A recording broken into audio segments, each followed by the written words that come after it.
Con la queja presentada por la entonces candidata de la coalición Sigamos Haciendo Historia en Guanajuato a la gobernatura del estado, por la difusión de publicaciones que estima constituyen violencia política en contra de las mujeres en razón de género, en su perjuicio, realizadas por el periodista en su perfil de la red social X. De las constancias que integran el expediente se advierte la existencia de las publicaciones en materia de la queja, así como su autoría por parte del denunciado. Sin embargo, no es posible tener actualizado el elemento de género, ello a partir de diversos análisis de los mensajes denunciados. El primero, partiendo de un análisis individualizado de las conductas y su significado semántico, del que se corrobora que las expresiones denunciadas no hacen alusión a una superioridad masculina o que con ello se esté refiriendo a una aversión hacia la denunciante por ser mujer. Además, surgieron respecto del tema de la inseguridad en el país, a la estrategia de seguridad implementada por el presidente de la República y en el presente asunto específicamente al acontecimiento en donde falleció una candidata, de lo que la denunciante realizó diversos señalamientos a partir de una posible suspensión de la campaña a consecuencia del referido hecho, aunado a que la denunciante ha estado acompañada de un hombre correligionario con una larga trayectoria política. Además, las expresiones ocurrieron durante el desarrollo del proceso electoral y no hay una vulneración al derecho político de la denunciante, porque en el debate que tiene lugar en ese contexto debe existir un intercambio de ideas desinhibido, una crítica fuerte a las personas que participan en ella de forma directa o indirecta, a los partidos políticos, así como a los postulados y programas de gobierno que se proponen. En el segundo análisis, se verificó que ninguna de las conductas se encuadran en algún supuesto de violencia política contra las mujeres en razón de género contenidas en la normativa aplicable, concluyendo que las expresiones no afectan los derechos político-electorales de la quejosa, en particular el de ser votada, pues ninguna de ellas actualiza la totalidad de los elementos de ley y para que se configure la violencia referida, es decir, los objetivos, subjetivos, normativos y en razón de género. Porque de las probanzas recabadas no se demuestra siquiera de manera indiciaria que el periodista, en su ejercicio de la libertad de expresión, haya realizado esas manifestaciones por una cuestión de género. Por último, tampoco se actualiza el elemento de género que exige la jurisprudencia 21/2018 de la Sala Superior, porque si bien las conductas sucedieron en el marco del ejercicio de los derechos político-electorales de la denunciante, al haber sucedido en la etapa de campañas, fueron perpetradas por el periodista denunciado y de manera verbal, no obstante, no se vieron afectados, limitados ni vulnerados los derechos político-electorales de la denunciante y las conductas no tuvieron como causa cuestiones de género. Es la cuenta, magistrada presidenta, señora magistrada, señor magistrado. Muchas gracias. Magistrada, magistrado, está a su consideración la cuenta del proyecto. ¿Alguien tiene alguna intervención? Adelante, magistrada Yari. Gracias, presidenta. Buenos días. Para informar a este pleno que diciendo de la conclusión a la que se llega en esta resolución, por lo que con fundamento en el artículo 19, fracción 10ª y 11ª del reglamento interior de este tribunal, emitiré un voto particular con la finalidad de exponer el sentido de mi postura. Y bueno, en el caso concreto, el análisis integral de las publicaciones en cuestión no solo debe ponderarse bajo el contexto preferente de que al haberse emitido en el escenario del debate político, sino en aquel de que las frases puedan ser denostativas de su condición de mujer al compararla con un objeto lúdico de fácil manipulación y que por su naturaleza no tiene voluntad propia, pues depende de quien la conduce, sin obviar que con las expresiones utilizadas también se advierte el demérito a las capacidades cognitivas de la denunciante, asimismo la presencia, en mi opinión, de micromachismos como el mansplaining. Como se pudo observar, se manejó de manera textual el término siguiente, titiritero, que es la persona que maneja a los títeres. Esta es una definición extraída de Internet, de la Real Academia de la Lengua Española.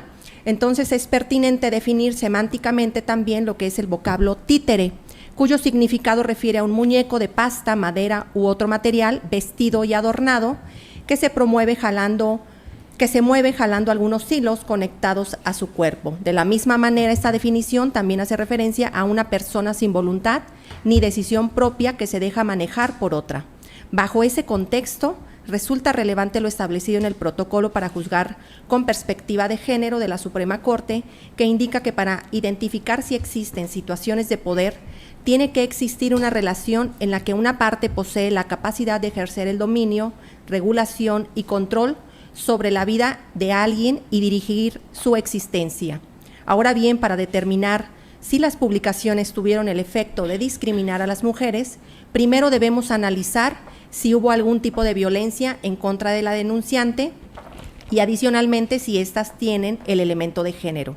El denunciado indicó que en sus publicaciones realizó una crítica al desempeño de la persona denunciante, sin embargo, en el marco de su campaña a la gubernatura. Sin embargo, en esta se advierten elementos simbólicos tendientes a minimizar la trayectoria política de la quejosa al supeditarlos a una figura masculina con poder político, con la finalidad de ponerla en ridículo frente a su auditorio, sin que se advierta una crítica cuantitativa o cualitativa razonable y objetiva de su desempeño o su recorrido político. Incluso eligió deliberadamente las palabras e imágenes de la entonces candidata para exponerla como títere, es decir, como una persona que es manipulable por un diverso candidato de su propio partido en la misma contienda electoral, a fin de realizar los fines, deseos u órdenes que le indicaran. Dicha selección refuerza la discriminación estructural que permite lo que se conoce como la colonización de los cuerpos de las mujeres, según la cual los mismos se visualizan como un objeto del que otras personas, principalmente los hombres, pueden disponer incluso para formular comentarios o discursos sin el consentimiento de aquellas, una violencia que lamentablemente la sociedad ha normalizado. Esta se incrementa por un contexto donde prevalecen la dominación masculina, el machismo, la misoginia, que somete a las mujeres por medio de la estereotipación femenina. Todo ello fomentó, en mi opinión, la cosificación y subordinación de la denunciante por el uso del lenguaje sexista que empleó el denunciado al expresarse de la entonces candidata, como objeto del que dispone un hombre para lograr sus metas, con lo que excluyó y anuló su desempeño, habilidades y capacidades.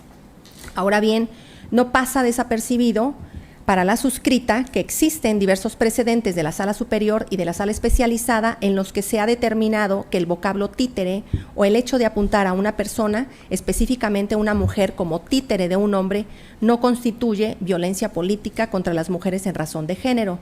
Sin embargo, en el caso particular, la violencia no se da solo por el hecho de que se señale que la denunciada tiene un titiritero, sino en el contexto de la expresión misma, es decir, de que de manera directa la subordinan a un hombre, lo que puede generar condiciones de desigualdad.